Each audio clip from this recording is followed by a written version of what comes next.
चलिए good morning. हम start कर रहे हैं बीएनएस की क्लास। फोर्थ लेक्चर है आज हमारा। अभी कल तक की जो क्लास में हमने किया था उसको फास्ट फास्ट रिवाइज करेंगे, पर उससे पहले एक बारी ये चेक कर लो ऑनलाइन वाले कि ऑडिबल है और विजिबल है। मैसेज कर दीजिए एक बारी अगर कोई प्रॉब्लम है, अदरवाइज हम स्टार्ट कर रहे हैं। मेरे को इसका आंसर बताइए फिर। ये जो बी वाली इलस्ट्रेशन है यहाँ पे इंपॉर्टेंट है, स्टार बना लेना। एक इलस्ट्रेशन करवा रहा हूँ आपको। कल टॉपिक कर लिया था हमने ये, बट उसकी एक इलस्ट्रेशन देखते हैं। या पहले रिवाइज कर लें कल क्या क्या किया हमने। रिवाइज करते हैं कल क्या क्या किया हमने। कल्पेबल होमिसाइड मर्डर से स्टार्ट कर दिया था। कल्पेबल होमिसाइड डिफाइन कहाँ पे है? 100 में। 100 में डिफाइंड है। कल्पेबल होमिसाइड की पनिशमेंट कहाँ पे दिया हुआ है? 105 में। 2 पार्ट्स में दिया हुआ है, कल हमने पढ़ लिया first part and second part. First part में इंटेंशन वाला पोर्शन है, सेकंड पार्ट में नॉलेज वाला पोर्शन है। फिर अटेम्प्ट टू कल्पेबल होमिसाइड कहाँ दिया हुआ है? 110 में दिया। ये टिप्स पे याद रखने हैं सेक्शंस आपको। 3 हो गए। फिर मर्डर पे आ जाइए। मर्डर कहाँ दिया? और कॉरेस्पॉन्डिंग अगर बीएनएस के याद रख सकते हो, सॉरी आईपीसी के याद रख सकते हो तो बहुत अच्छी बात है। आईपीसी के मतलब कल्पेबल होमिसाइड अटेम्प्ट वाला नहीं भी याद रखना, एटलीस्ट डेफिनेशन तो याद रखो, 299 में दिया होता था। इतना तो याद रखेंगे हम, है ना। और पनिशमेंट वाला याद रख लेना। मर्डर हमें कहाँ दिया हुआ है? 101 में। पहले कहाँ दिया होता था? 300 में। पनिशमेंट पहले कहाँ दी होती थी? 302 में। और अभी कहाँ दी हुई है? 103। 102 में क्या दिया हुआ है? डॉक्ट्रिन ऑफ ट्रांसफर मेलिस दिया हुआ है। ठीक है। अब 103 में हमने बहुत इंपॉर्टेंट चीज किया था। 103 का सबसेक्शन 2 वो क्या पढ़ा था? Mob lynching. मैंने कुछ केसेस भी आपको करवाए। एक तो मॉब लिंचिंग में लिख लीजिए, मैंने कल शायद लिखवाया नहीं आपको। तहसीन पूना वाला, ये लेटेस्ट नहीं है, बट ये जो सेक्शन यहाँ पे दिया हुआ है मॉब लिंचिंग का, ये बेस्ड इसके ऊपर है, बस इतना याद रखिए। इसकी जो कहानी शुरू होती है तहसीन पूना वाला, एक केस है हमारे पास, पूरा नाम छोड़िए, बस तहसीन पूना वाला केस लिख लीजिए। उस केस के बेसिस पे क्या होता है, एक प्राइवेट बिल रेज किया जाता है पार्लियामेंट में, राज्यसभा में एक प्राइवेट बिल रेज किया जाता है, तब जाके हमारे पास ये अमेंडमेंट होती है उसके चलते हुए। तो आपसे ये पूछ लेगा कि इस मॉब लिंचिंग का बेस कौन सा केस है, या फिर landmark judgement on mob lynching, Tehseen Poonawalla case याद रख लेना बस। कल हमने मर्डर पे केसेस किए थे, एक 1 बाय 1 करते हैं उसको वापस से। कौन कौन सा किया? फर्स्ट केस विरसा सिंह, तो टिप्स पे याद रखना है, वर्सेस स्टेट ऑफ पंजाब। ठीक है। विरसा सिंह में क्या किया था उन्होंने? जो कल्पेबल होमिसाइड का सेकंड वाला पार्ट था, बी वाला, intention to cause bodily injury likely to cause death, उसको मर्डर के बी और सी से कंपेयर किया। बी में क्या था? नॉलेज, स्पेसिफिक नॉलेज, और सी में क्या था? सफिशिएंट। ठीक है, ऑर्डिनरी कोर्स ऑफ। फिर हमने उसके बाद क्या किया? रेक्स वर्सेस गोविंदा, उसने डिफरेंस पूरा ओवरऑल बताया हमें।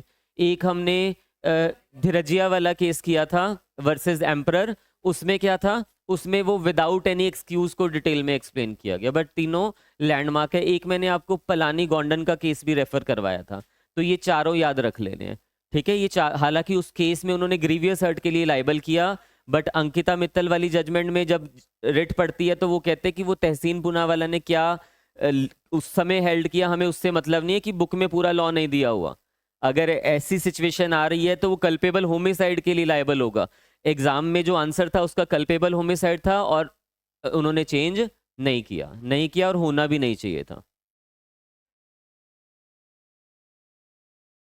नहीं, जजमेंट, जो जजमेंट में ग्रीवियस हर्ट के लिए जो जजमेंट है हमारी पलानी गोंडन, वो ग्रीवियस हर्ट के लिए लायबल किया।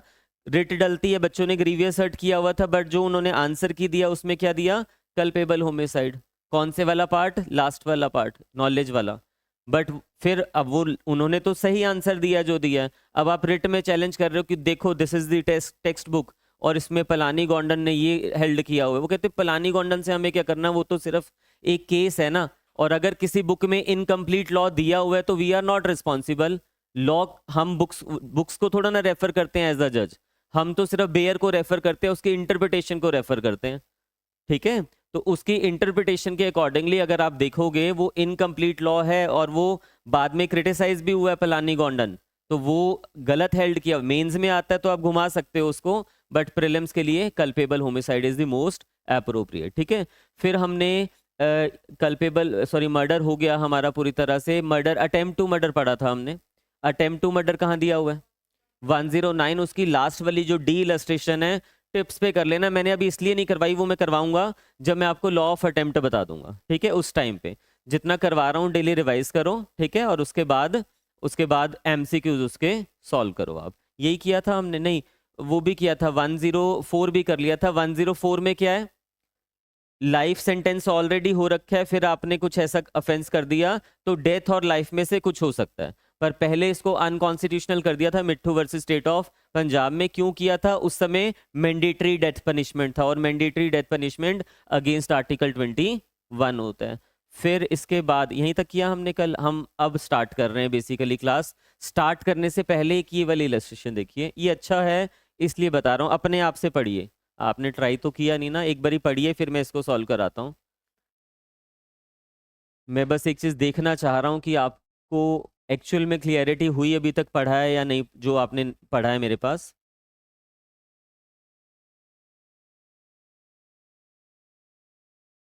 हाँ जी, ट्राई कर लिया आपने दीपाली जी, वही बहुत अच्छी बात है। 100 अगर नहीं भी है बुक में तो कोई बात नहीं आज, बट आपका ये टारगेट है कि जितना जितना हमने कर लिया अभी तक वो सारे के एमसीक्यूज आपके कंप्लीट होने चाहिए घर पे जाके। वेरी गुड, ऑनलाइन वाले बहुत बच्चों ने ट्राई किया जिन्होंने, बहुत अच्छी बात है।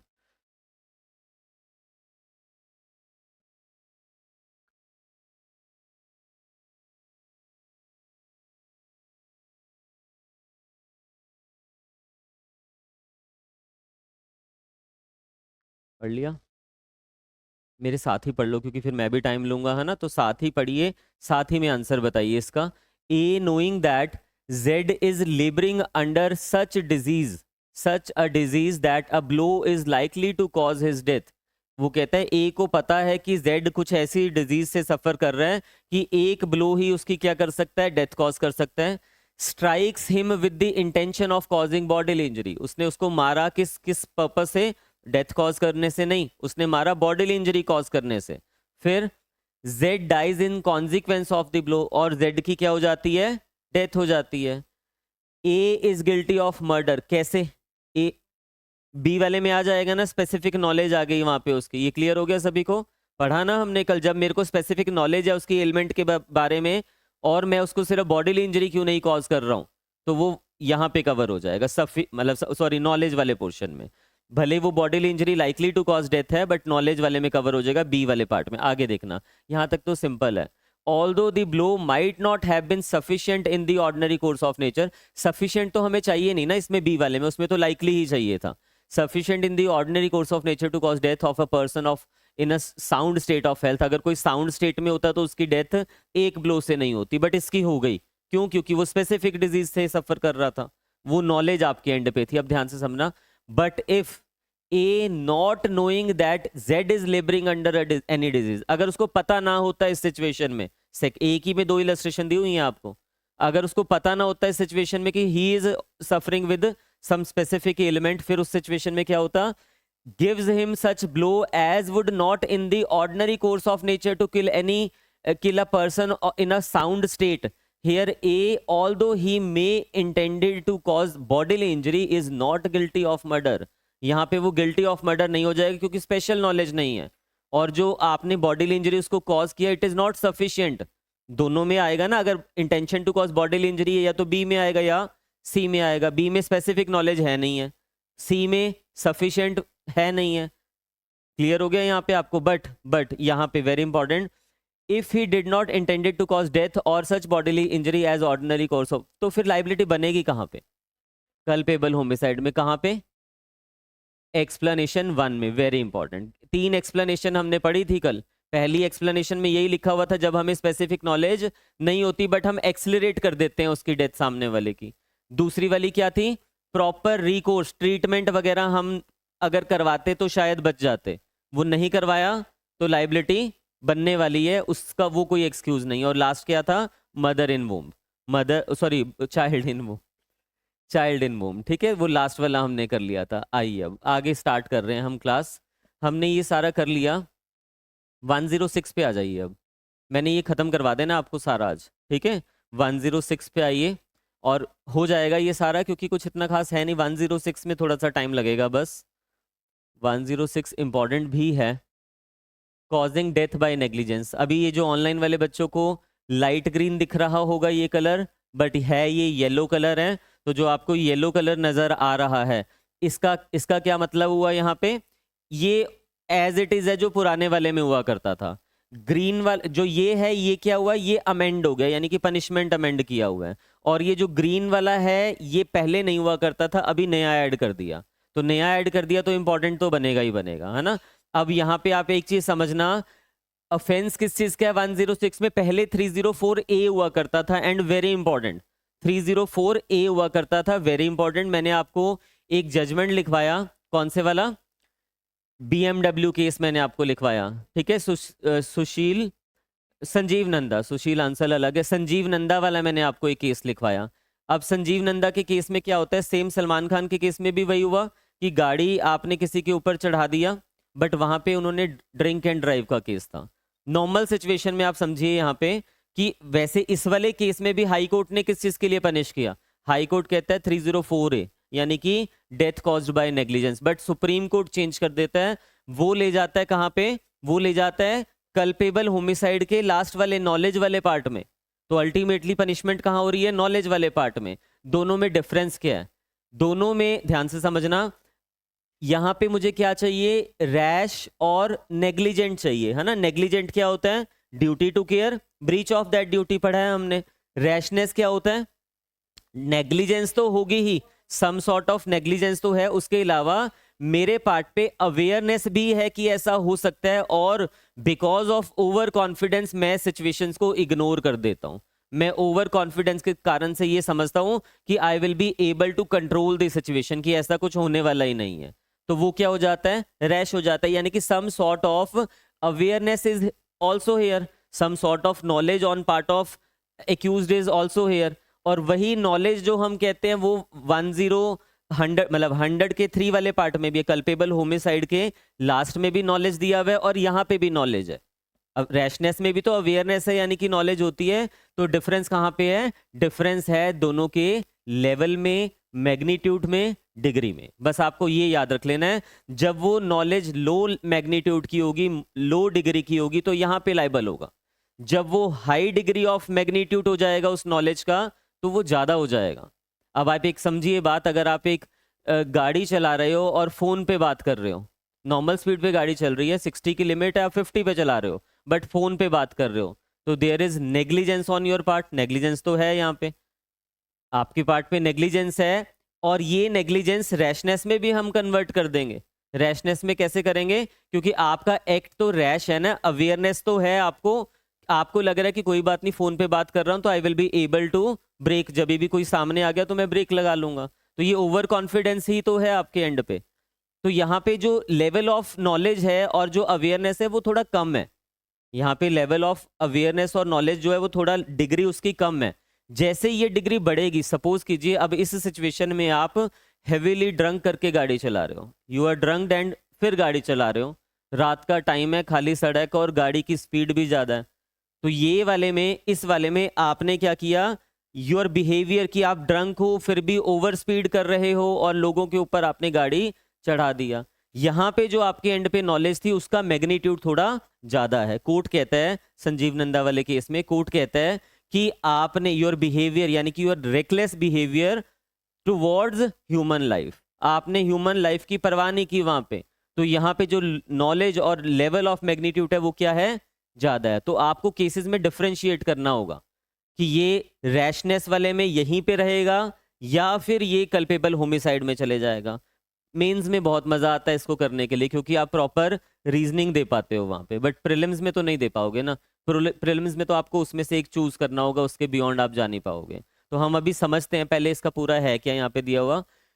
Whoever causes death of any person by doing, एक चीज याद रख लेना, it is also homicide। homicide क्या होता है? मैं ये नहीं कह रहा हूं it is culpable homicide, it is homicide, killing of a human being by human being। तो डेथ तो यहाँ पे कॉज होनी जरूरी है, अगर डेथ नहीं होगी तो ये नहीं आएगा। सबसे बड़ी कंफ्यूजन पता क्या होती है हमारे माइंड में? किसी ने गाड़ी चलाई, एक्सीडेंट कर दिया, सामने वाले को चोट लग गई, सपोज उसके हाथ में फ्रैक्चर आ गया, हॉस्पिटल गया, 1 महीने के बाद ठीक हो गया, आपके माइंड में आता है नहीं नहीं 304 रैश एंड नेग्लिजेंट एक्ट। अरे भैया ठीक है rash and negligent act, but ये वाला सेक्शन नहीं लगेगा। यहाँ पे रिक्वायरमेंट क्या है, डेथ होनी चाहिए सामने वाले की, डेथ नहीं हो रही तो ये वाला सेक्शन अप्लाई नहीं होगा। ठीक है, अब ध्यान से समझना, whoever causes death of any person by doing any rash और नेग्लिजेंट एक्ट, भले ही रैश एक्ट है आपका, भले ही नेग्लिजेंट एक्ट है, नेग्लिजेंट जो है वो, और आपको पता है rashness aggravated form of negligence हो गया, भले ही आपका एक्ट रैश नहीं है नेग्लिजेंट भी है ना, तभी भी चल जाएगा, नेग्लिजेंट है तभी भी चल जाएगा, ड्यूटी टू केयर थी, ब्रीच ऑफ दैट ड्यूटी, उतना भी काफी है। तो अब ध्यान से समझना, act not amounting to culpable homicide, यहां पे स्पेसिफिकली इसने लिख दिया, very important, that act of causing death must not amount to culpable homicide. तो अगर वो कल्पेबल होमिसाइड के किसी भी ए बी सी में आ रहा है, कल्पेबल होमिसाइड के जो 3 हमने मेंजरिया पढ़े हैं उसमें से किसी भी एक में कवर कर गया, फिर यहां हमें उसको चेक नहीं करना, क्योंकि वो तो वही बन गया। जैसे संजीव नंदा के केस में वो कहते हैं कि आपने डेथ कॉज किया, बट वो पार्ट 3 में कवर हो रहा है, नॉलेज का जो लेवल है, डिग्री है, वो ज्यादा है, तो उसको 3 पार्ट में कवर कर दिया। नाउ उस केस में क्या हुआ, culpable homicide not amounting to murder, और अगर वो culpable homicide not amounting to murder है, यहां कवर नहीं हो सकता, फिर वो फिर वहीं पे पनिशमेंट होगी। लिख दिया, आपका जो एक्ट था रैश और नेग्लिजेंट है, act not amounting to culpable homicide and it must not amount to culpable homicide, अगर वो कल्पेबल होमिसाइड हो जाएगा तो वहीं पनिशमेंट होगी, फिर यहाँ पे नहीं आएगा। ठीक है, आगे देखिए, shell be punished with imprisonment of either description. Either description क्या होता है, आइदर डिस्क्रिप्शन का मतलब होता है 2 तरह की इम्प्रिजनमेंट है, सिंपल इम्प्रिजनमेंट, रिगरस इम्प्रिजनमेंट। तो सिंपल भी दी जा सकती है, रिगरस भी दी जा सकती है, और for a term which may extend to, very important for prelims, ध्यान से याद रख लेना, वेरी इंपॉर्टेंट फॉर प्रीलिम्स। क्यों, पहले यहाँ पे पनिशमेंट 2 साल की हुआ करती थी, पहले मतलब 304 आईपीसी में कितनी पनिशमेंट थी, 2 साल की, अभी कितनी हो गई है, 5 साल की पनिशमेंट।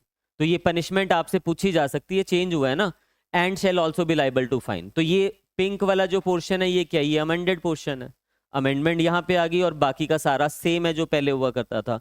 अभी नया वाला पोर्शन भी पढ़ लेते हैं जो नया ऐड हुआ, यहाँ तक तो क्लियर हो गया ना आपको। नए वाले में देखिए, and if such act is done by a registered medical practitioner, अगर वो एक्ट किसने किया है, यानी कि ये बात कर रहा है किसकी, मेडिकल नेग्लिजेंस की। याद रखना, मेडिकल नेग्लिजेंस का जो कॉन्सेप्ट है वो पहले भी हमारे पास हुआ करता था, बट बेयर में नहीं दिया था, थ्रू जजमेंट हुआ करता था। इसमें हम एक doctor Suresh Gupta versus NCT of Delhi लिख लीजिए अपने बेयर के ऊपर, doctor Suresh Gupta versus landmark है ये, NCT of Delhi, Jacob Matthew versus state of Punjab, Jacob Matthew versus state of Punjab, and बोलम टेस्ट लिख लेना, बोलम टेस्ट, बोलम वर्सेस फेरियन हॉस्पिटल मैनेजमेंट ऐसा नाम है उसका, बोलम टेस्ट लिख लीजिए। ये तीनों आपको टिप्स पे याद रखने पड़ेंगे।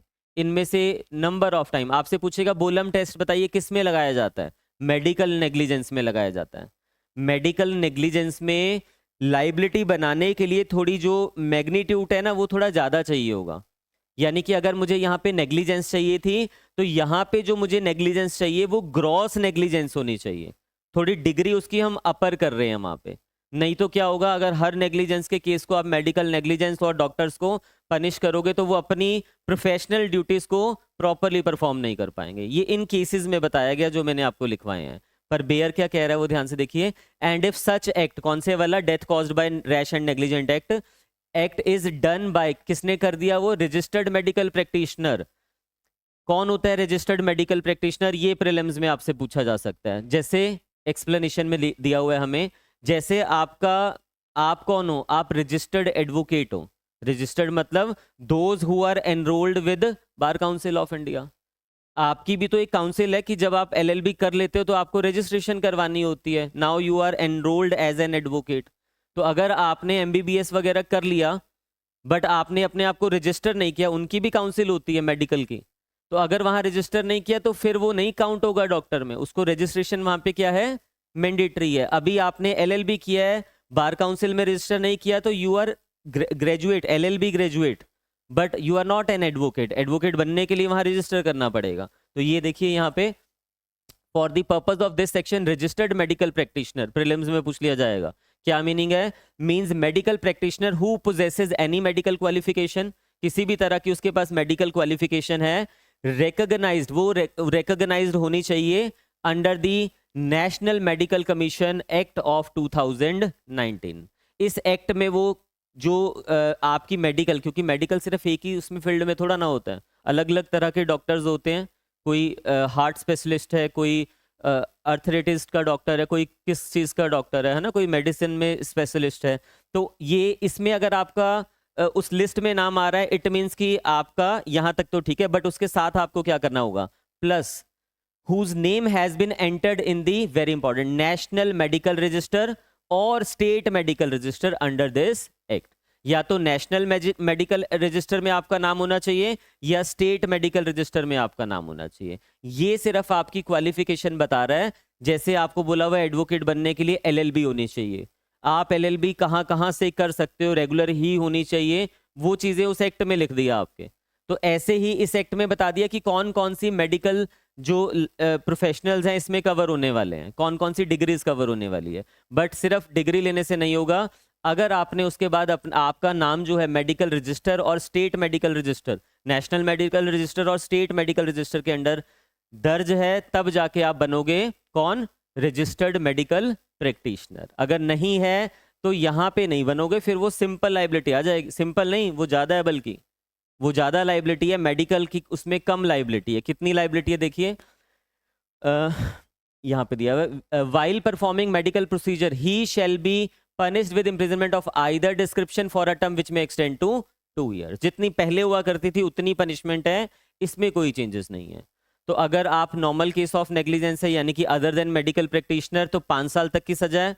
मेडिकल प्रैक्टिशनर तो कितनी सजा है, सिर्फ 2 साल की। बट रजिस्टर्ड मेडिकल प्रैक्टिशनर होना चाहिए। ठीक है, आगे आइए, वेरी इंपॉर्टेंट, इसमें बेयर में लिख देना hit and run case. Hit and run case ये पहले नहीं हुआ करता था, नया है। आपसे पूछ लेगा बताइए हिट एंड रन केस की कितनी पनिशमेंट है, बताइए हिट एंड रन केस कहाँ पे डिफाइंड है। 106 पार्ट मतलब सबसेक्शन 2 में दिया हुआ है hit and run case. Very important, लिख लेना, प्रीलिम्स के लिए तो बहुत इंपॉर्टेंट है, नया ऐड किया गया है। हिट एंड रन क्या होता है, बहुत केसेस ऐसे होते हैं ना, रोड में एक्सीडेंट किसी ने कर दिया, उसके बाद अथॉरिटीज को रिपोर्ट नहीं कर रहे, आप भाग गए वहां से ताकि हमारी लाइबिलिटी ना बन पाए, तो वो हुआ हिट एंड रन केस। उसमें ऑब्वियसली बात है, आपने एक तो एक्सीडेंट किया, मतलब एक तो चोरी, ऊपर से सीना चोरी, तो इस वाले में तो लाइबिलिटी सबसे ज्यादा होनी चाहिए, सबसे ज्यादा होनी चाहिए। उसी चीज की बात हो रही है, ध्यान से देखना क्या लिखा है, very important. whoever causes death of any person by rash and negligent act, rash and negligent act, whoever causes death, वहां पे भी डेथ हो रही थी, यहाँ पे भी डेथ हो रही है, by rash and negligent act, driving act नहीं है, रैश एंड नेग्लिजेंट ड्राइविंग। वहां पे ये बहुत ब्रॉडर कॉन्सेप्ट है ऊपर वाला, उसमें सब चीजें आ जाएंगी, बट यहाँ पे सिर्फ किसको कवर कर रहा है, ड्राइविंग ऑफ अ व्हीकल। आगे देखिए, not amounting to culpable homicide, obviously वहां पे भी सेम लिखा था, must not amount to culpable homicide, and escapes without reporting to the police officer or a magistrate soon after the incident। Police को नहीं भी रिपोर्ट किया, आप कोर्ट में पेश हो जाइए, मैजिस्ट्रेट साहब को बताइए कि मेरे से ऐसा ऐसा हो गया है। तो अगर सून आफ्टर, कितना सून आफ्टर, वो फिर क्वेश्चन ऑफ फैक्ट है। आपने इट मीन्स कि उसको रिपोर्ट नहीं किया मैटर को, तो पनिशमेंट कितनी है ध्यान से देखना, shall be punished with imprisonment of either description for a term which may extend to 10 years and shall also be liable to fine। 10 साल की पनिशमेंट। एक्सीडेंट किया, हिट एंड रन की डेथ हो गई है, सामने वाले की पनिशमेंट कितनी हो गई, 10 साल की।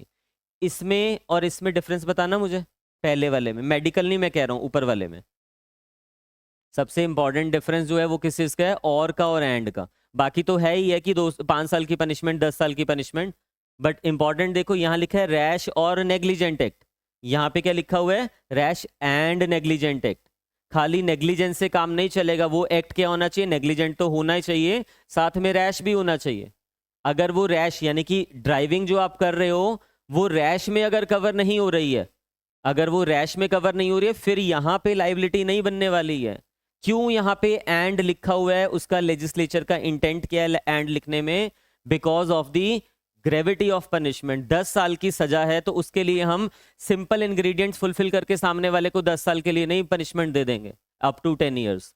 उसके लिए जो आपको बर्डन ऑफ प्रूफ है वो भी थोड़ा हैवी रखा गया है, नहीं प्रूव कर पाओगे, नॉर्मल में तो जाएगा ही जाएगा, इसमें ये तो इंक्लूड हो ही रहा है, ठीक है, इसमें नहीं कवर हुआ तो वो नॉर्मल में तो पनिशमेंट हो ही जाएगी। ये चीज़ क्लियर हो गया आपको, वेरी इंपॉर्टेंट, ठीक है। आप समझिए इस चीज़ को, जैसे मैंने आपको बोला कि वो ड्राइव गाड़ी चला रहा है, कोई ड्रंक एंड ड्राइव का केस है, तो ड्रंक एंड ड्राइव आप कर रहे हो तो फिर पहले तो रैश एक्ट हो गया, मोबाइल फ़ोन यूज़ कर रहे हो तो ये भी आपका रैशनेस है, सिचुएशन ऑफ ओवर कॉन्फिडेंस है कि मैं बचा लूंगा, अरे कोई आया तो मैं ब्रेक लगा दूंगा फ़ोन साइड पे, ऐसा नहीं हुआ तो वो आपका ओवर कॉन्फिडेंस ही तो था। तो ये दोनों क्या हो गए, रैश एक्ट हो गए।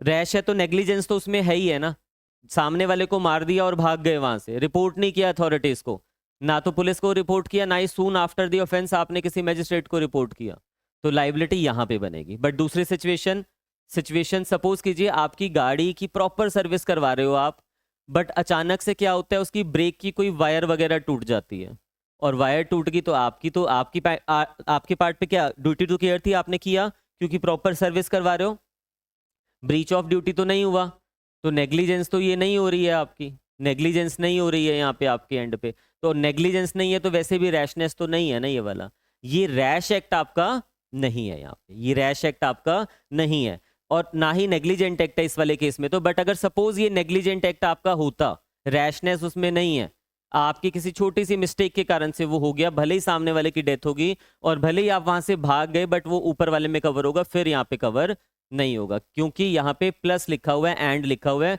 दोनों फुलफिल होने चाहिए। मैं डिटेल में लेके जाता है इसमें, अगर मेंस के पॉइंट ऑफ व्यू से करना होता, अभी इतना काफी है। क्लियर हो गया आपको सभी को, बहुत इंपॉर्टेंट है।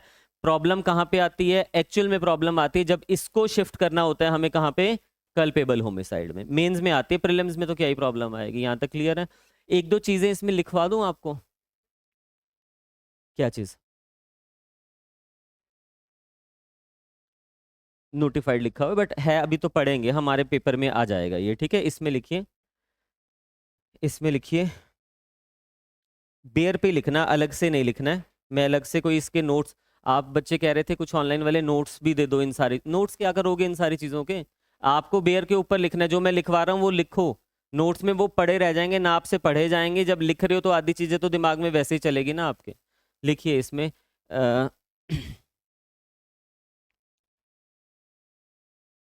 कहीं पे भी जहाँ बेयर में जगह है वहां लिख लेना, ऊपर नीचे उसमें लिखना डिफरेंस बिटवीन 103, 103 मतलब 100 सब सेक्शन 3, सब सेक्शन तो है नहीं, 100 पार्ट 3 लिख लेना उसको, जो नॉलेज वाला पार्ट है उसकी बात कर रहे हैं, कल्पेबल होमिसाइड की। एंड 106, 106 रैशनेस, दोनों में डिफरेंस क्या है, both include knowledge, both includes knowledge, differences between level and magnitude of knowledge, differences between level and magnitude of knowledge।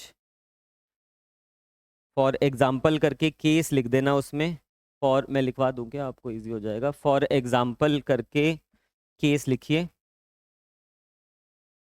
Sanjeev Nanda, Sanjeev Nanda's case, state है वैसे NCT of Delhi, Salman Khan case, बस ऐसे लिख देना, Sanjeev Nanda's case, Salman Khan case.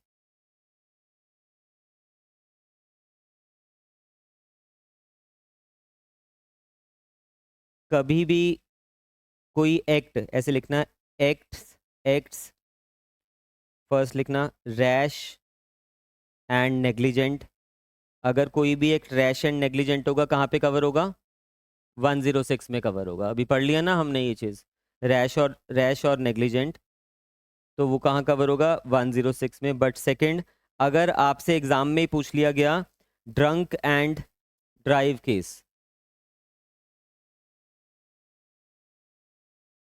Drunk and drive case कहाँ cover होगा, 100 part 3, 100 section के part 3 में कवर होगा, ठीक है, ड्रंक एंड ड्राइव वाले।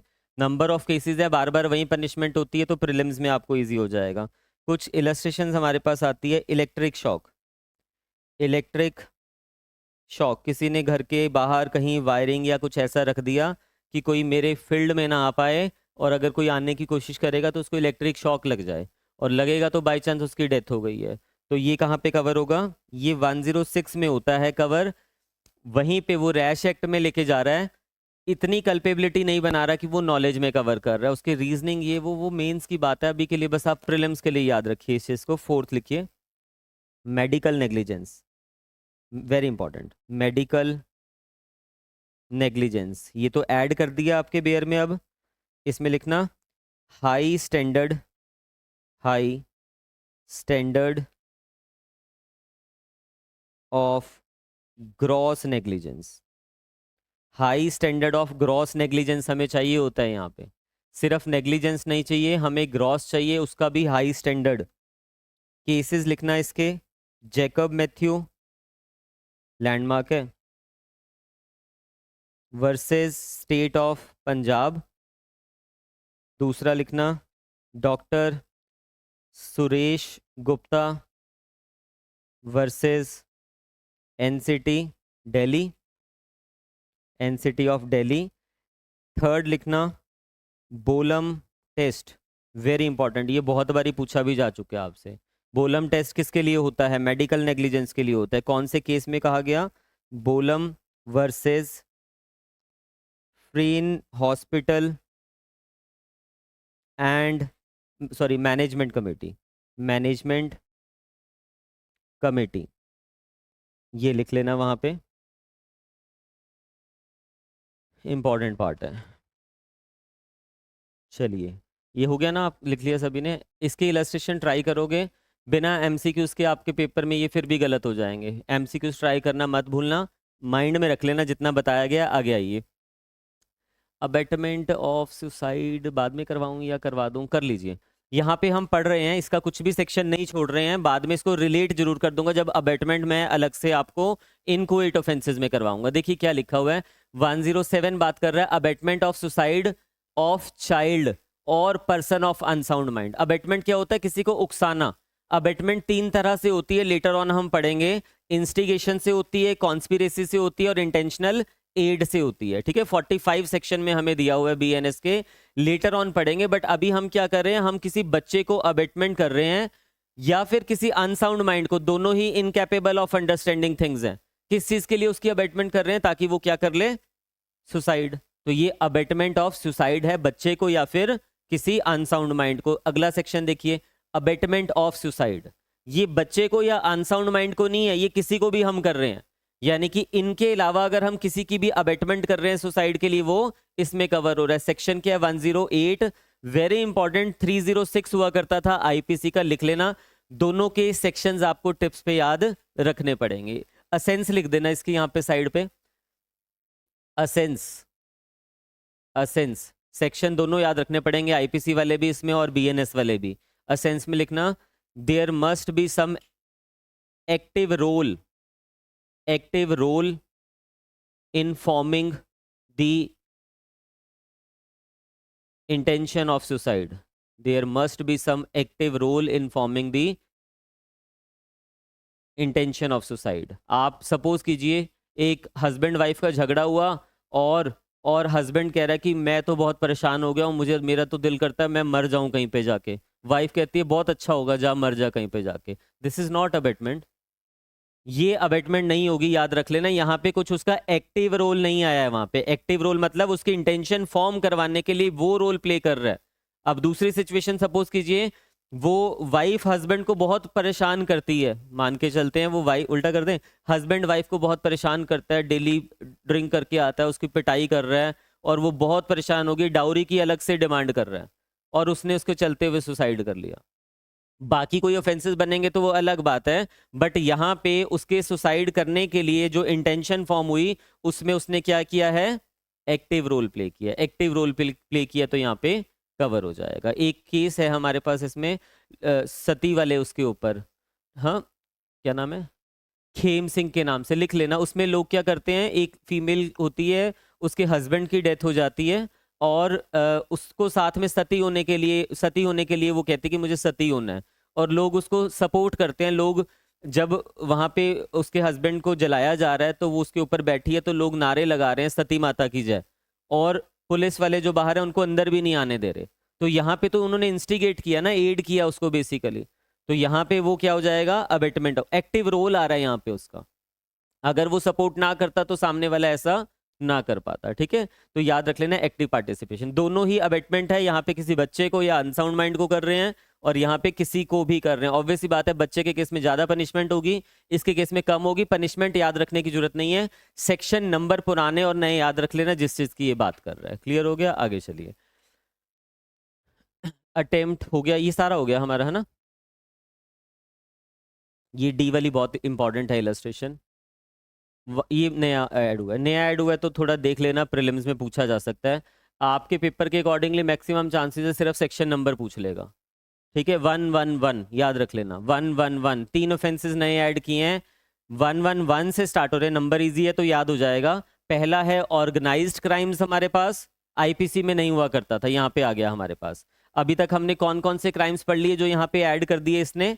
पहला तो हमने पढ़ा मॉब लिंचिंग, मॉब लिंचिंग पढ़ लिया ना सबसे पहले। फिर दूसरा क्या पढ़ा? मेडिकल नेग्लिजेंस, अदरवाइज हुआ करता था ऑलरेडी, बस उसने स्पेसिफाई किया है वहां पे, ठीक है। हिट एंड रन वाला हो गया केस, उसकी अलग से पनिशमेंट दे दिया। फिर एक ये भी हम पढ़ रहे हैं यहाँ पे, कौन सा ये? Organise crimes. 112 में पेटी ऑर्गेनाइज क्राइम्स, पेटी ऑर्गेनाइज्ड ये कौन सा हुआ? Organise crimes. 113 में टेररिस्ट एक्टिविटीज, ये इसको लिख देना based on MCOCA. MCOCA पूरा फुल फॉर्म क्या है? 1999 का एक्ट है, Maharashtra control of organised crimes act, Maharashtra control of organised crimes act. उसमें जब आप ये सेक्शन उठाओगे, सेम ही as it is cut copy paste with छोटी सी अमेंडमेंट, छोटे से चेंजेस के साथ। तो आपको ये चीज क्लियर हो गया कि बेस्ड ऑन अगर पूछ लिया 111 में दिया है, चांसेस है कि इससे बियॉन्ड आपसे नहीं पूछेगा वो, बट अगर पूछ लेता है तो हम एक बारी बेयर से पढ़ रहे हैं उसको, ठीक है। ध्यान से देखना क्या लिखा हुआ है। Any continuing unlawful activity, any continuing unlawful activity, including का मतलब क्या है? These are examples of continuing unlawful activity. क्या होता है कॉन्टिन्यूइंग अनलॉफुल एक्टिविटी? पहले एग्जाम्पल्स पढ़ लेते हैं, फिर इसने अलग से हमें यहाँ पे डिफाइन भी किया हुआ है, अलग से हमें डिफाइन भी किया हुआ है। पहले एग्जाम्पल्स देखिए, वो कहता है kidnapping is an example of continuing unlawful activity, robbery is an example of, vehicle theft यहाँ पे दिया हुआ है, ये बहुत इंपॉर्टेंट है। Vehicle theft is an example of continuing unlawful activity, सिर्फ व्हीकल थेफ्ट की बात कर रहे हैं, बाकी थेफ्ट को एक्सक्लूड कर रहे हैं यहाँ से। फिर एक्सटॉर्शन, ये सारे ऑफेंसेस हैं, हम आगे जाके पढ़ेंगे तो आपको याद हो जाएंगे, ठीक है। फिर land grabbing, contract killing, economic offences, economic offences क्या होता है ये आगे हमें दिया हुआ है, एक्सप्लेन किया हुआ है। Cyber crimes, trafficking of person, drugs, weapons और इलिसिट गुड्स और services, human trafficking for prostitution और फॉर रैंसम, रैंसम होता है पैसा लेना, फिरौती मांगना किसी से, बाय एनी पर्सन और group of persons acting in concert. Acting in concert क्या होता है? जब वो मिल के काम कर रहे हैं, विद एन एग्रीमेंट काम कर रहे हैं, बाय एनी पर्सन या फिर ग्रुप ऑफ पर्सन, अगर ये सब चीजें कर रहे हैं सिंगली और jointly, either as a member of, very important, member of organised crime syndicate. Organised crime syndicate क्या होता है? ऑर्गेनाइज्ड क्राइम गैंग को ही कहते हैं, सिंडिकेट मींस गैंग।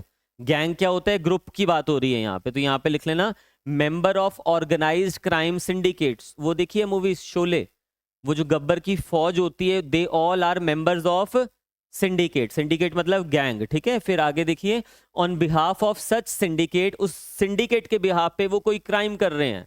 अब वो जब गए हैं वहां पे रॉबरी कमिट करने, वो दो लोग जाते हैं ना, कौन कौन, चलो मूवी छोड़िए, वो दो लोग जाते हैं गांव में और वो मांगने जाते हैं अनाज हमें दे दीजिए, सांभा और समथिंग जो भी जाता होगा, नहीं याद? शोले नहीं देखी हुई आपने? नहीं देखी हुई? सच में देखी हुई, जिन्होंने देखी है उनको वो रिकलेक्ट कर रहे होंगे। गैंग में 20 लोग हैं, बट गांव में जो मांगने जा रहे हैं वो सिर्फ 2 ही लोग, रॉबरी जो करने जा रहे हैं वो 2 लोग हैं उनमें से।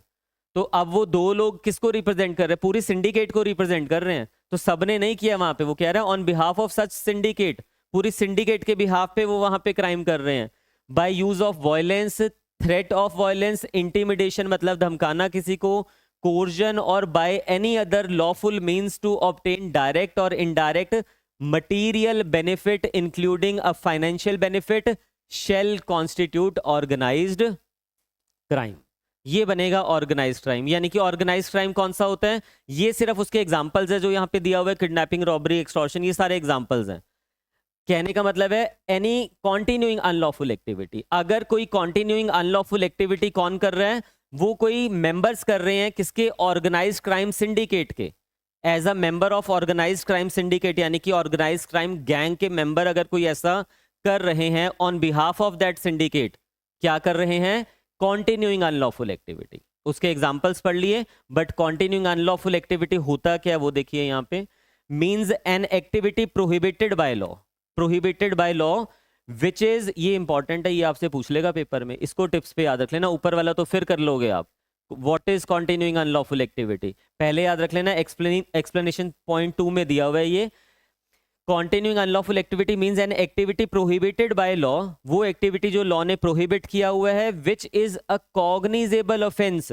दो तरह के ऑफेंसेस होते हैं, मैंने स्टार्टिंग में बताया था, कॉग्निजेबल बड़े ऑफेंसेस, अप्रोक्सी मतलब जनरली 3 साल से बड़े वाले, जिसमें पुलिस बिना वारंट के अरेस्ट कर सकती है, बिना परमिशन के इन्वेस्टिगेशन स्टार्ट कर सकती है, तो वो कॉग्निजेबल ऑफेंस होना चाहिए, with punishable with imprisonment of 3 years और मोर, 3 साल या उससे ज्यादा की पनिशमेंट होना मैंडेटरी है, plus undertaken by a person either singly और जॉइंटली, या तो किसी ने सिंगली उसको किया है या फिर जॉइंटली किया है, बट कैसे किया है, as a member of organised crime syndicate, उसने being a member of that organised gang उसने वो ऑफेंस कमिट किया है, और एज अ, आगे देखिए, और on behalf of such syndicate, और on behalf of such syndicate in respect of which more than, very important, in respect of which more than one charge sheet have been filed before the competent court। सिर्फ ये नहीं कि FIR लिखी गई है, charge sheet क्या होता है, आपको 3 स्टेजेस बताई थी मैंने पहली क्लास में, इन्वेस्टिगेशन, इंक्वायरी, ट्रायल।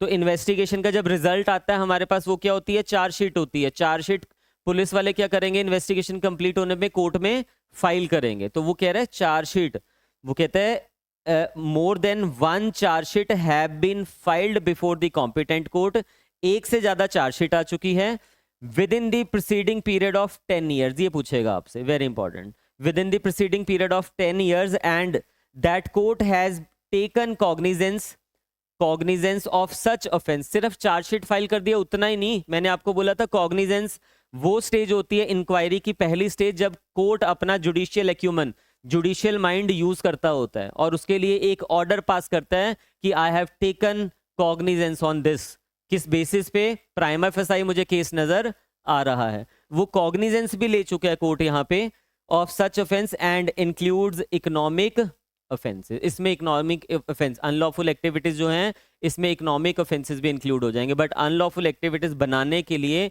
अपने आप में ही कुछ कंडीशंस है, ये 4-5 पॉइंट्स अलग से लिख लेना। अलग से मतलब offence must be cognizable offence, must be punishable 3 साल या उससे ज्यादा के लिए, मस्ट उसी के against must have been filed already, क्या एक से ज्यादा, more than one chargesheet file हो चुकी है, प्लस उसके ऊपर कॉग्निजेंस भी लिया जा चुका है। ये पॉइंटर्स बना लेना, इन पॉइंट्स में से एक आपसे पूछ लिया जाएगा, कितने साल के ड्यूरेशन में एक से ज्यादा चार्जशीट फाइल हुई है और कॉग्निजेंस लिया जा चुका है, 10 साल, वो भी पूछ लिया जाएगा, ठीक है, तो ये याद रख लेना। आपको ऊपर से अभी ये क्लियर हो गया कि ये जो है वो कहता है ऑर्गेनाइज्ड क्राइम क्या होता है, any continuing unlawful activity committed by any member of organised crime syndicate, organised crime syndicate के मेंबर ने अगर वो कर दिया है तो वो बन जाएगा ऑर्गेनाइज्ड क्राइम। उसके कुछ ये जो हमने पढ़े यहाँ से यहाँ तक, ये सब उसके क्या हैं, एग्जाम्पल्स हैं, ठीक है।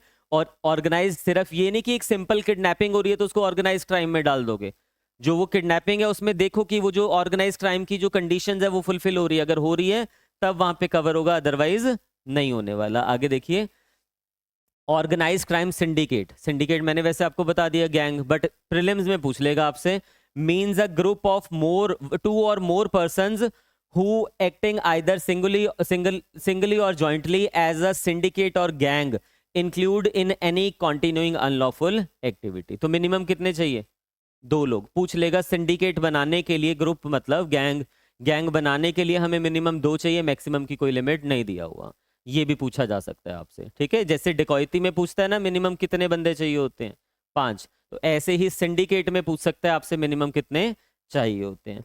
ये पढ़ लिया हमने continuing unlawful activity. Economic offences भी यहाँ पे हमें दिया हुआ है, देख लीजिए एक बारी। Economic offence include criminal breach of trust, forgery, पैसे से related counterfeiting of currency notes, bank notes, government stamps, hawala transaction. Hawala transaction क्या होती है? बाहर का पैसा मैंने यहाँ लेके आना है तो उसके लिए ट्रांजैक्शन जो हो रही है। मास मार्केटिंग फ्रॉड और running any scheme to defraud several persons, यानी कि financial institution, bank, monetary benefit से रिलेटेड जो भी होगी वो इकोनॉमिक उसमें आ जाएगा। ठीक है, पढ़ लेना एक बार, याद आपको हो गया है, पूछ लेगा बट आपसे बताइए इकोनॉमिक ऑफेंस है या नहीं है। तो पैसे से रिलेटेड वाले सारे ऑफेंसेस क्या हैं? इकोनॉमिक। इसकी जो लिस्ट दी हुई है एक बार इसको एग्जांपल्स को पढ़ लेना, प्रीलिम्स में पूछे जा सकते हैं। नया ऑफेंस ऐड हुआ है तो पूछे जा सकते हैं। ये दिया हुआ है आपको punishment, whoever commits organized crime if such offense has resulted in death, ये रहने दीजिए। पनिशमेंट बहुत सारी हैं आगे, एग्रावेटेड फॉर्म भी दिया हुआ है, प्रीलिम्स के लिए रहने दीजिए। आप इतना जितना हमने ऊपर का पढ़ा है ना वो पढ़ लीजिए, प्रीलिम्स में आपसे पनिशमेंट नहीं पूछेगा वो। 99.9% से ज़्यादा चांसेस हैं कि पनिशमेंट पे वो नहीं जाएगा। आप सिर्फ ऊपर का देखिए। 111 में हमें क्या दिया हुआ है? 111 में हमें ऑर्गेनाइज्ड क्राइम्स दिया हुआ है, पनिशमेंट हमें 111 सबसेक्शन 2 में दिया हुआ है, बस इतना याद रख लेना। आगे देखिए, petty organised crimes. Petty organised, petty का मतलब क्या होता है? खाने वाली। छोटे, पैटी का मतलब है छोटे ऑर्गेनाइज्ड क्राइम्स। ध्यान से देखना, 112 में दिया, याद हो जाएगा। whoever being a member of group और गैंग, वो कहता है जो भी कोई उस ग्रुप और गैंग का मेंबर है, आइदर सिंगली और जॉइंटली, सेम लैंग्वेज हो रही है जैसे वहां पे थी, बट यहाँ पे क्या है? कमिट्स। वहां पे था अनलॉफुल एक्टिविटी, यहाँ पे क्या कह रहा है? Commits any act of theft. ये बहुत इंपॉर्टेंट है। वहां पे भी थेफ्ट लिखा हुआ था, यहाँ पे भी थेफ्ट लिखा है, बट वहां पे सिर्फ और सिर्फ किसको कर रहे हैं कवर? व्हीकल थेफ्ट को। मैंने मार्क करवा दिया था आपको। यहाँ पे बाकी सारे थेफ्ट आ जाएंगे। Snatching is also a theft, तो स्नैचिंग भी यहाँ पे कवर हो गया, बाकी सारे थेफ्ट कवर हो गए हैं। ठीक है, तो यहाँ पे थेफ्ट हो गया। फिर चीटिंग, ये वहां पे कवर नहीं हो रहा था। Unauthorised selling of tickets, unauthorised betting, gambling, ये इंपॉर्टेंट है। Selling of public examination question paper, अभी वो हुआ है ना, पेपर लीक हुआ है नीट वाला, तो ऐसे ही याद रख लेना, ये भी पैटी ऑर्गेनाइज्ड क्राइम में कवर हो जाएगा अगर being a member of gang उन्होंने ये चीज किया है। आगे, any other similar criminal act is said to commit petty organised crime. ठीक है, ये सारे एग्जांपल्स हैं उसके। एक्सप्लेनेशन देखिए, for the purpose of this subsection theft includes trick theft, theft को एक्सप्लेन कर रहा है। थेफ्ट फ्रॉम व्हीकल, ये व्हीकल थेफ्ट नहीं है, थेफ्ट फ्रॉम व्हीकल है, गाड़ी से कुछ चुराना। ड्वेलिंग हाउस और बिजनेस प्रेमाइसेस, यानी कि थेफ्ट फ्रॉम ड्वेलिंग हाउस जहां पे लोग रह रहे हैं, business premises, cargo theft, pickpocketing, theft through card skimming. Card skimming क्या होता है? क्लोन कर लेते हैं जो हम कार्ड वगैरह, एटीएम कार्ड वगैरह। फिर shoplifting and theft of automated ATM, मतलब ऐसा कुछ भी, मतलब आप ये समझिए गाड़ी चुरा लिया, कोई भी व्हीकल चुरा लिया, वो वहां पे कवर होगा। उसके अलावा अगर हम थेफ्ट कर रहे हैं वो सारा यहाँ पे कवर हो रहा है। ठीक है, और यही पूछा जाएगा पेटी ऑर्गेनाइज्ड क्राइम्स। ठीक है, इसकी पनिशमेंट है, छोड़ दीजिए पनिशमेंट, आगे आ जाइए। ये भी पूछ लिया जाएगा। ज्यादा चांसेस है सेक्शन नंबर, मैंने फिर भी बीच में से पढ़ा दिया आपको, बट ज्यादा चांसेस क्या है? सेक्शन नंबर आपसे पूछा जाएगा। टेररिस्ट एक्ट, टेररिस्ट एक्ट, ये एक्ट भी बेस्ड है किसके ऊपर? लिखना है या रहने दें? लिखिए, इसमें साइड पे लिख लेना, बेयर एक्ट पे। Terrorist act based on section 15 of the unlawful activities prevention act 1967, based on section 15 of the unlawful activities brackets में प्रिवेंशन एक्ट 1967, सिर्फ बेस्ड ऑन लिखा है।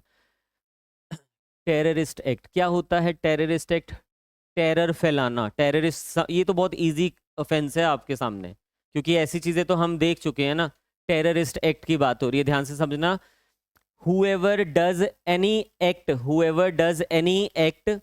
with the intent to threaten or likely to threaten the unity, integrity, sovereignty, security, economic security of India, यानी कि India की unity, एकता, integrity भाईचारे के ऊपर, सॉवरेनिटी इंडिपेंडेंस के ऊपर, सिक्योरिटी के ऊपर, या फिर इकोनॉमिक सिक्योरिटी के ऊपर कोई भी टेरर क्रिएट कर रहा है। यानी कि क्या क्रिएट कर रहा है? Security of India, or with the intent to strike terror or likely to strike terror in the people, यानी कि लोगों में टेरर फैलाना।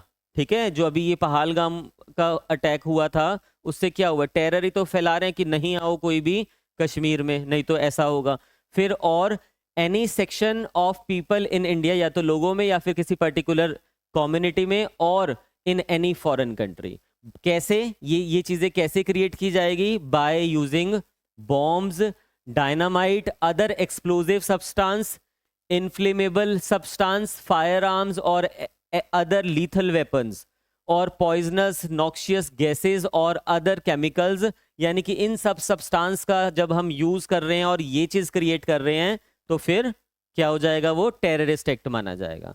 ये क्या है? ये है मोड्स जिससे हम टेररिस्ट एक्ट फैला सकते हैं, और इस मोड्स को यूज करके हम कर क्या रहे हैं? ये चीज कर रहे हैं, तो फिर वो क्या बन जाएगा? टेररिस्ट एक्ट बन जाएगा। आगे देखिए, अल्टीमेटली हम क्या कर रहे हैं?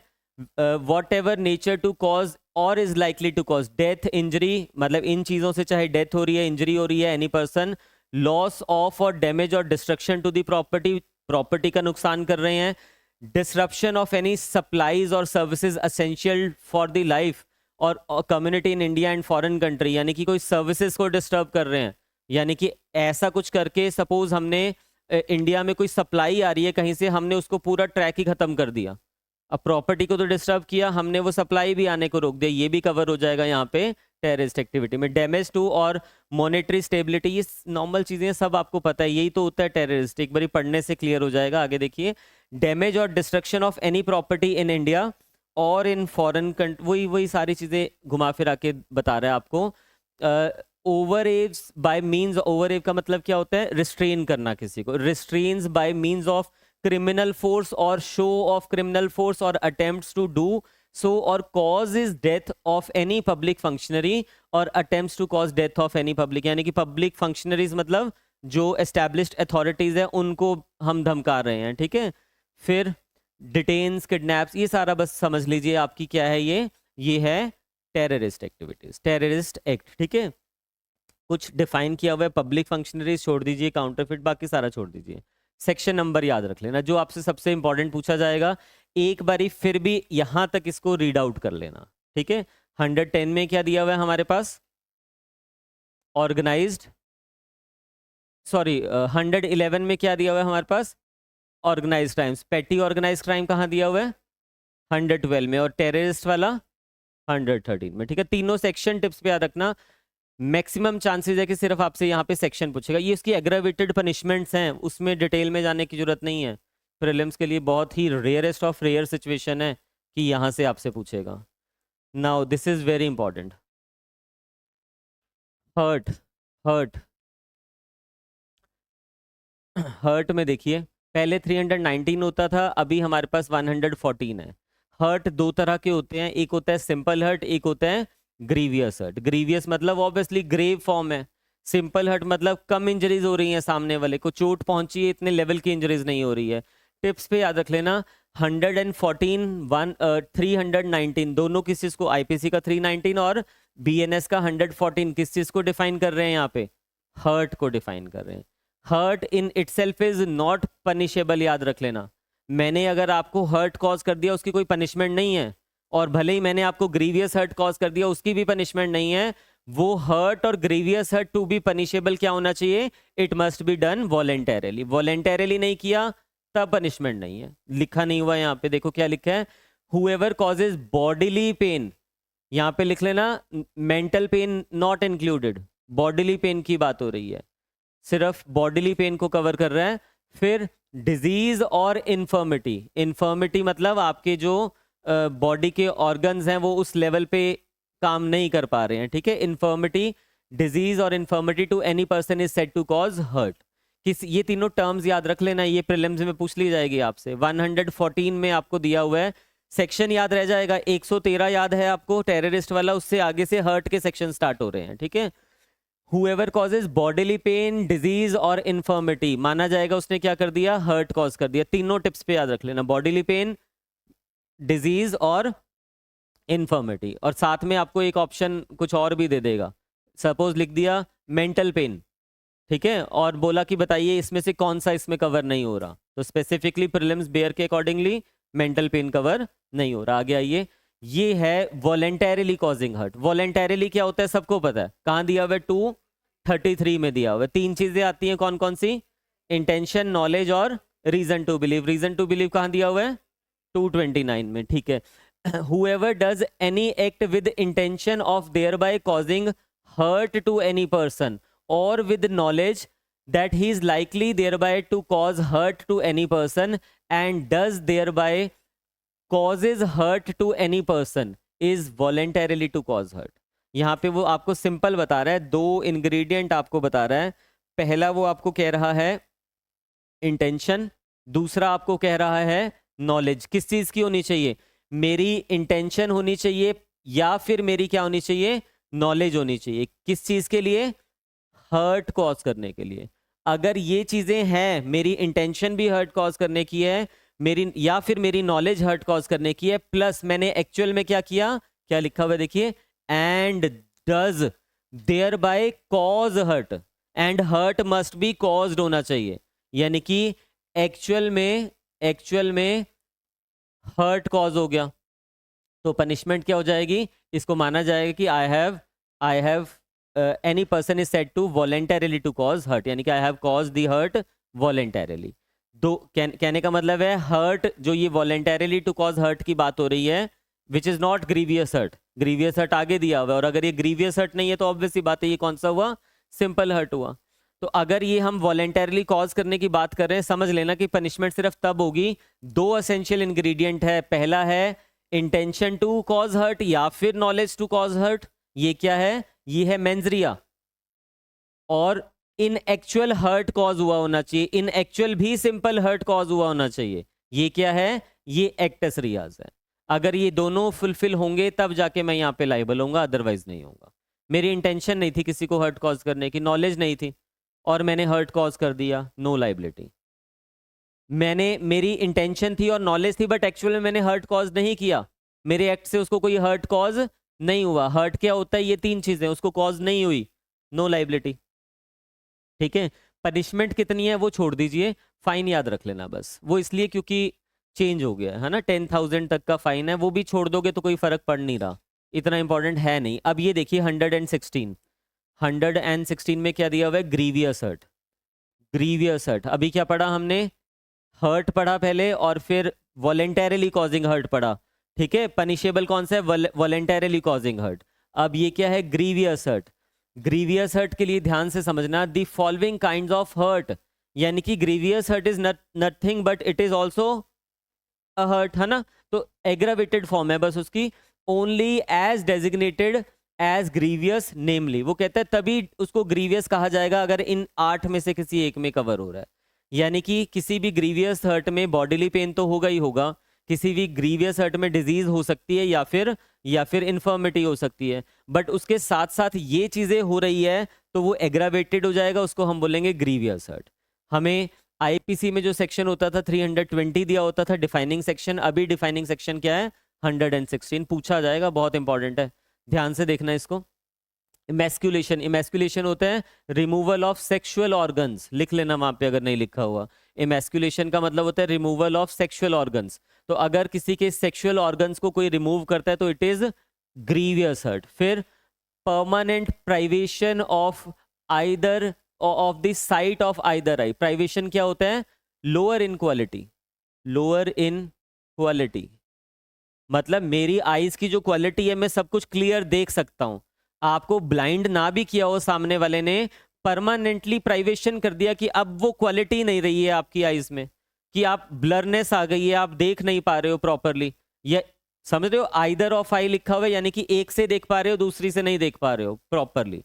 तो अगर उसकी क्वालिटी में दूसरे ने आपको चोट पहुंचाई और उसकी क्वालिटी में कोई डिफरेंस आ जाता है तो लाइबल अंडर दिस। फिर permanent privation of the hearing of either ear, कान के साथ ऐसा किसी ने कर दिया, मतलब आप अब प्रॉपर सुन नहीं पाते हो, किसी ने आपको चोट पहुंचाई, उसकी वजह से आप प्रॉपर सुन नहीं पाते हो, बट वो क्या होना चाहिए, परमानेंट होना चाहिए। फिर प्राइवेशन अगेन, यानी कि lower in quality, privation of any member. Member क्या होता है, मेंबर और जॉइंट, जॉइंट तो होते हैं बॉडी के जो जॉइंट्स होते हैं, मेंबर होता है ऑर्गन्स की बात होती है, लिम्ब की बात हो रही है यहाँ पे, ठीक है, organ of the body.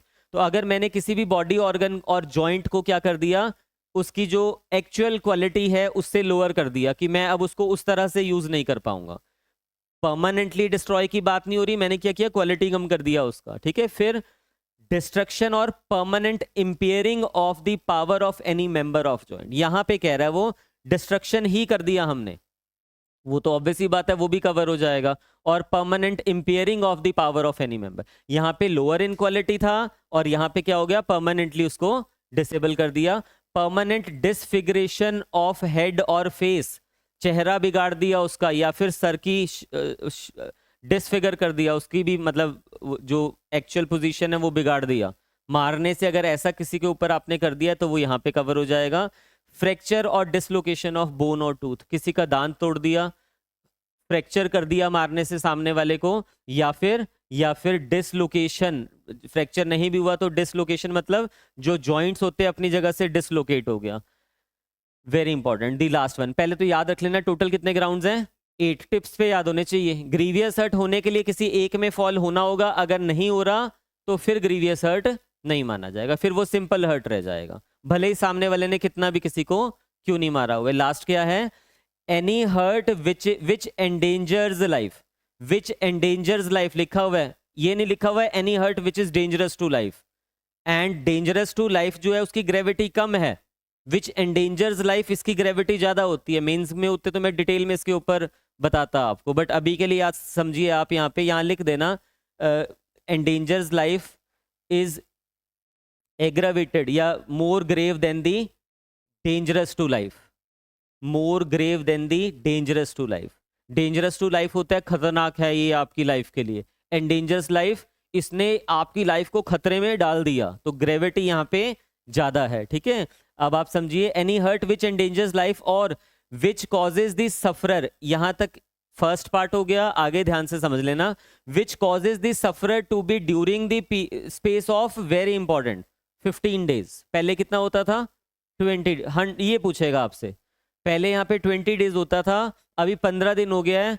Very very very important question prelims के लिए, ग्रीवियस हर्ट के लिए पहले 20 दिन हुआ करता था, अब ये देख लेना आईपीसी के अकॉर्डिंगली पूछा है तो फिर 20 पे टिक करना है हमें, बीएनएस के अकॉर्डिंगली पूछा है तो 15 पे टिक करना है, बट इंपॉर्टेंट है, टिप्स पे याद रख लेना।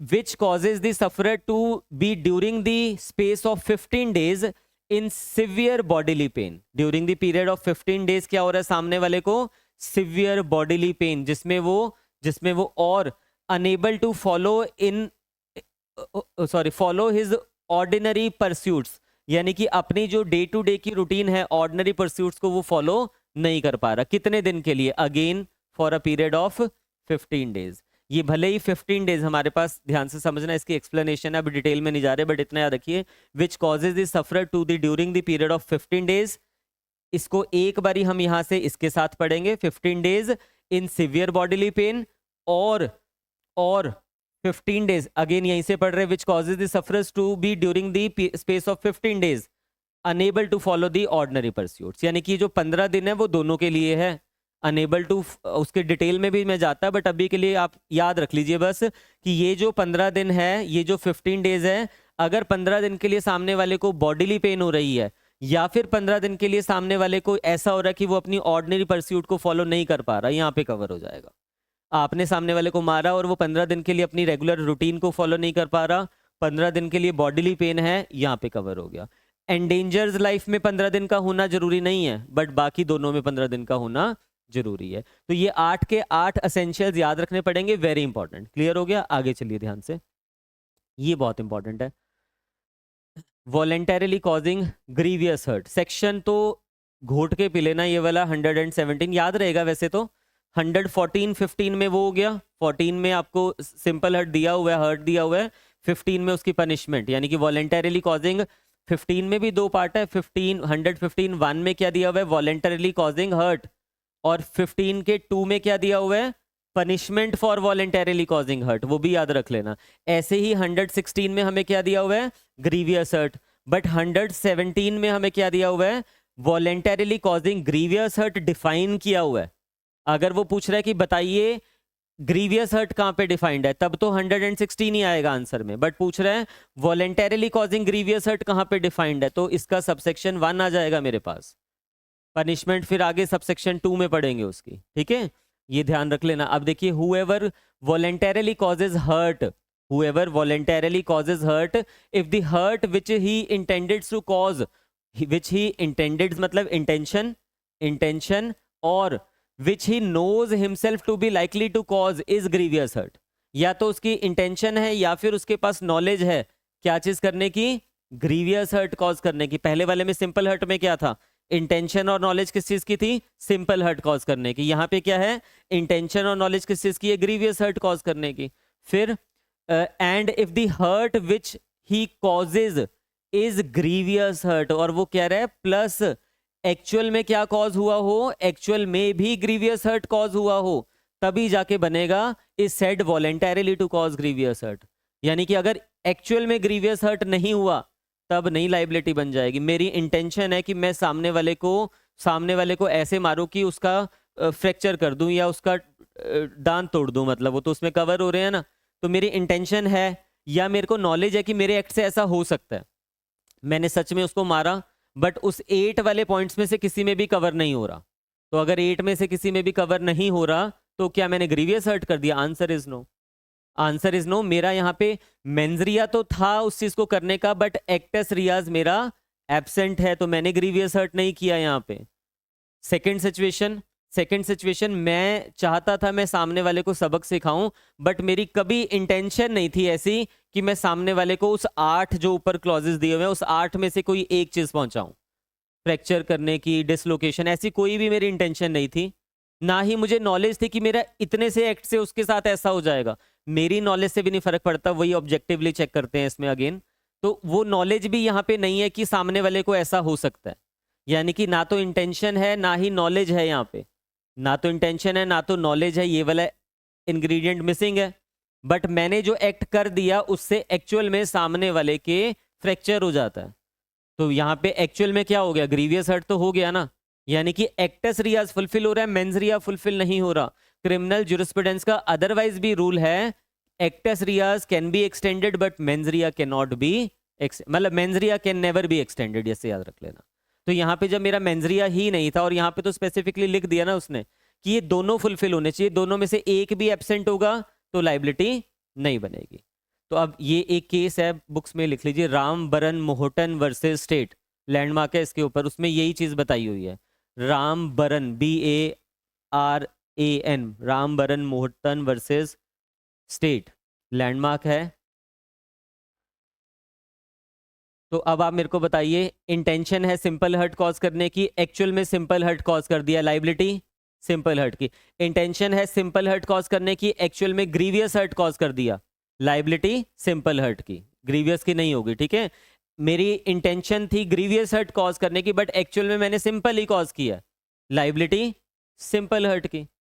बट अगर मेरी इंटेंशन है ग्रीवियस हर्ट कॉज करने की और एक्चुअल में भी ग्रीवियस हर्ट कॉज किया, दोनों का कॉम्बिनेशन वही सिचुएशन में सिर्फ बनेगा। और इससे ज्यादा इंपॉर्टेंट क्या है, वेरी इंपॉर्टेंट पूछा जाएगा आपसे, याद रख लेना। मेरी इंटेंशन है किसी एक तरह का ग्रीवियस, 8 दिए हुए ना हमें, मेरी इंटेंशन थी कि मैं इसको फ्रैक्चर कर दूं सामने वाले को, मतलब हड्डी वगैरह उसकी तोड़ दूं, बोन वगैरह तोड़ दूं, बट मेरे एक्ट से क्या होता है, फ्रैक्चर ना होके उसकी बोन डिसलोकेट हो जाती है, या फिर प्राइवेशन ऑफ आइदर साइट, या फिर कान वगैरह खराब हो जाता है। तो मैंने चाहा ग्रीवियस हर्ट किसी एक तरह का करना, बट मैंने उसको ग्रीवियस हर्ट किसी अलग तरह का कर दिया, वो कवर हो जाएगा, वो कवर हो जाएगा।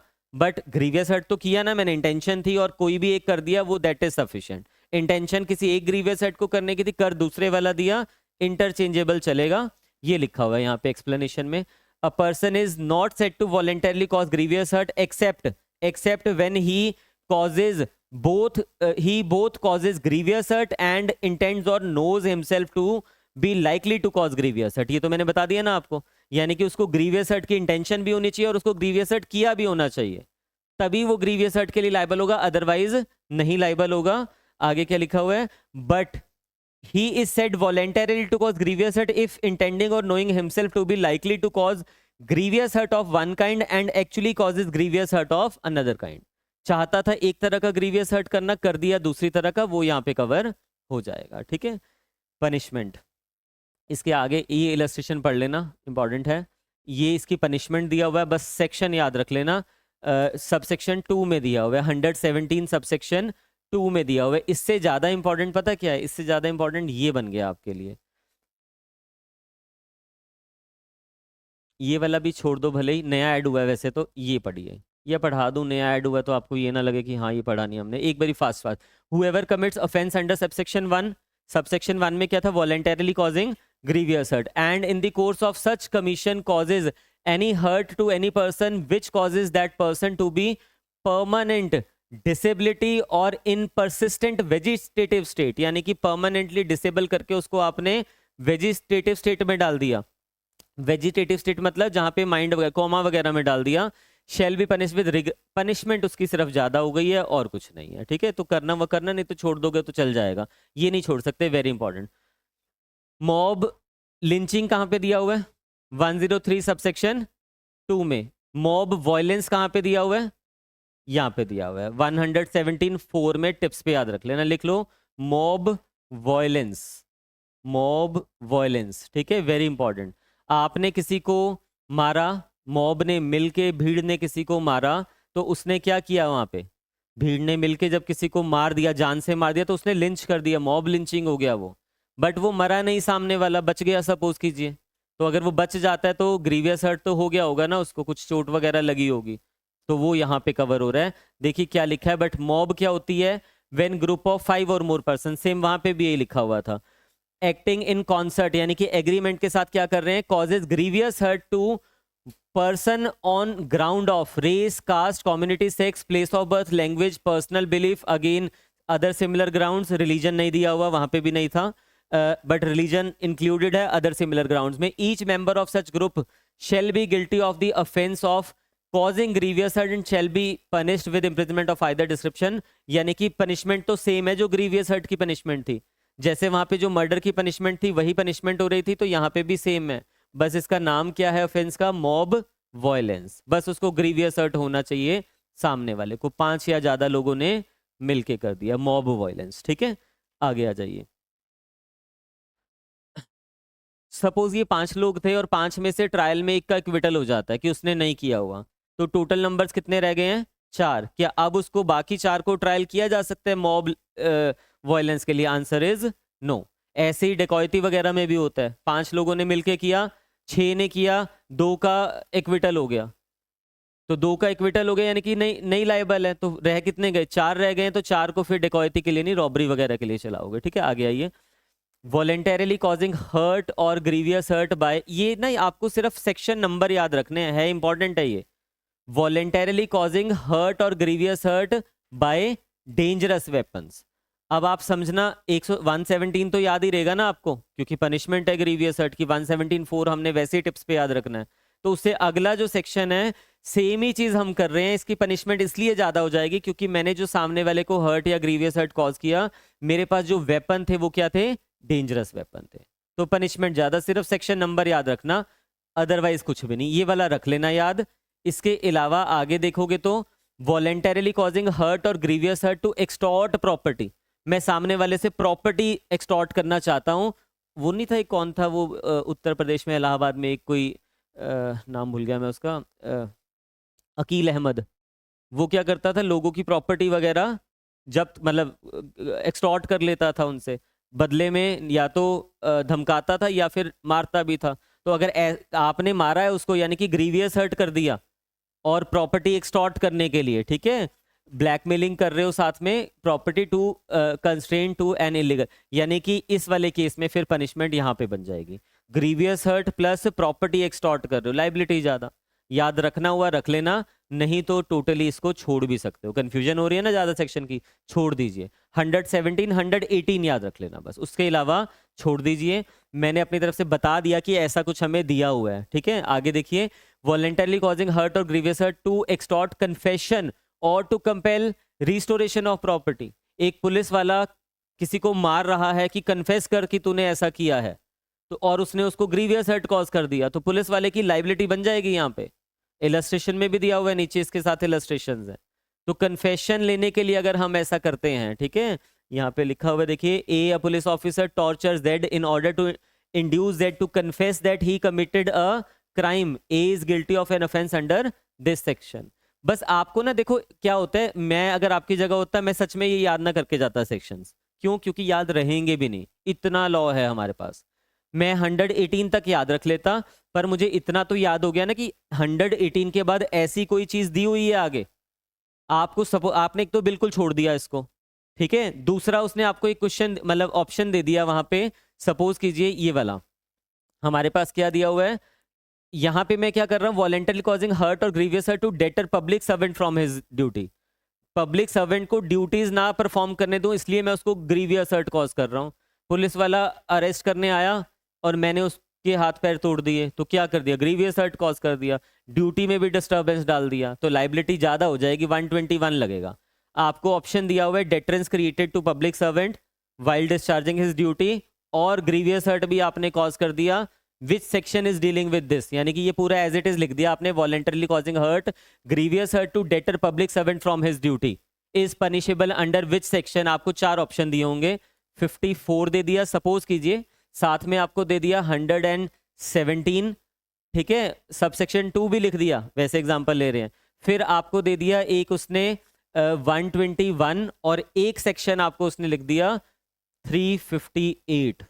ऐसे सेक्शन जब आपको दे दिए, आपको पता है कि ग्रीवियस हर्ट इसने दिया वो, ऐसी चीज मैंने पढ़ी हुई है कुछ, तो आपको ये तो क्लियर हो गया 54 तो नहीं होगा। 54 तो आपने वैसे भी पढ़ा हुआ है कि वो बेटर प्रेजेंट वाले सेक्शन की बात हो रही है, यहाँ पे बताया हुआ है ना। फिर आप बोलोगे ये भी मैंने पढ़ा हुआ है, ये तो बाद की सेक्शन है, यहाँ थोड़ा ना हर्ट की बात हो रही है, रिपील क्लॉज दिया हुआ है, सेविंग क्लॉज दिया हुआ है। फिर रह गए आपके पास ये दोनों। अब आपको पता है कि ग्रीवियस हर्ट तो यहाँ पे होता है, बट क्योंकि मैंने ऐसा कुछ पढ़ा हुआ है पब्लिक सर्वेंट वाला, उसके स्पेशल केसेस दिए हुए थे, ऑब्वियस ही बात है ना, यही वाला टिक होगा वहां पे। तो ऐसे में हमारे क्वेश्चंस ठीक हो जाते हैं without cramming the section number. बस पता होना चाहिए ऐसी चीजें हमें आगे दी हुई है, क्योंकि ऑप्शंस आपको ऐसे ही देगा वहां पे। आगे देखिए, वॉलेंटरली कॉजिंग हर्ट और ग्रीवियस हर्ट ऑन प्रोवोकेशन, ये इंपॉर्टेंट है, ये नहीं छोड़ोगे, ये याद रखना पड़ेगा। वॉलेंटरली कॉजिंग हर्ट और ग्रीवियस हर्ट ऑन प्रोवोकेशन 122 में दिया हुआ है। जब हम हर्ट और ग्रीवियस हर्ट की पनिशमेंट पढ़ रहे थे ना, हर्ट की वॉलेंटरली कॉजिंग हर्ट की पनिशमेंट का सेक्शन क्या है, 115(2) दिया हुआ है, और वॉलेंटरली कॉजिंग ग्रीवियस हर्ट की पनिशमेंट का सेक्शन क्या है, 117(2) दिया हुआ है। अपने बेयर एक्ट में भले निकाल लो, वहां पे लिखा हुआ है एक्सेप्ट हर्ट कॉज्ड या grievous hurt caused on grave and sudden provocation. अगर प्रोवोकेशन पे हम कर रहे हैं फिर वहां पनिशमेंट नहीं मिलेगी, उसके लिए स्पेसिफिक सेक्शन दिया हुआ है। क्योंकि ग्रेव एंड सडन प्रोवोकेशन के केसेस में क्या हो जाता है, यहाँ पे प्रोवोकेशन लिख रहा है वो, इस प्रोवोकेशन के केसेस में क्या हो जाता है, जब प्रोवोकेशन ग्रेव एंड सडन होती है लाइबिलिटी कम हो जाती है हमारी। जैसे कहाँ हुई थी, मर्डर में हुई थी, सेम यहाँ पे भी हो जाएगा, लाइबिलिटी कम हो गई। कहाँ दिया हुआ है, 122 में दिया हुआ है, 122 टिप्स पे याद रख लेना। 117 मैंने याद रखा हुआ है, 118 मैंने वैसे याद रख लिया कि डेंजरस वेपन वाला दिया हुआ है, 122 मुझे याद रखना है साथ में। इसके ए वाले पार्ट में मुझे क्या दिया हुआ है, ये हर्ट के लिए कह रहा है, और इसके बी वाले पार्ट में मुझे क्या दिया हुआ है, ये ग्रीवियस हर्ट की बात कर रहे हैं यहाँ पे। तो जब मैंने ग्रीवियस हर्ट किसी को कॉज किया, तो वैसे तो 117(2) में पनिशमेंट होगी, बट मैंने ग्रीवियस हर्ट प्रोवोकेशन पे किया तो यहाँ पे पनिशमेंट होगी। मैंने किसी को हर्ट कॉज किया तो पनिशमेंट यहाँ पे होगी, बट वो हर्ट मैंने कॉज किया ऑन प्रोवोकेशन, तो यहाँ पे कवर हो जाएगा, इस वाले में कवर हो जाएगा, ऊपर वाले में, ठीक है। 122 इसकी प्रोवाइजोज जो है ना, 101 की प्रोवाइजो पढ़ी थी हमने कल, 3 प्रोवाइजो पढ़ी थी ग्रेव एंड सडन प्रोवोकेशन की। पहली कौन सी थी, voluntarily must not be, provocation must not be voluntarily sought. दूसरा, पब्लिक सर्वेंट जो डिस्चार्ज कर रहा है अपनी ड्यूटीज वगैरह। तीसरा, प्राइवेट डिफेंस। वो तीनों कहता है यहाँ पे भी as it is applicable, exception to exception. अगर वो प्रोवोकेशन ऐसे में किया है तो वो प्रोवोकेशन मानी नहीं जाएगी, फिर वो वहीं पे पनिशेबल होगा 117 में या 115 के सब सेक्शन 2 में, ठीक है यहाँ तक, ठीक है। चलिए आगे देखिए,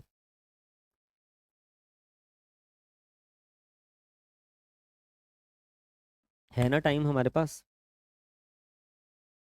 है अभी तो 5 मिनट में ख़त्म हो जाएगा ये वाला पोर्शन एटलीस्ट। देखिए कॉजिंग छोड़ दीजिए, पॉइजन वगैरह की बात कर रहा है, छोड़ दीजिए, ठीक है। वॉलेंटरली कॉजिंग ग्रीवियस हर्ट ये पढ़ना पड़ेगा, ये नहीं छोड़ सकते आप, ये वेरी इंपॉर्टेंट।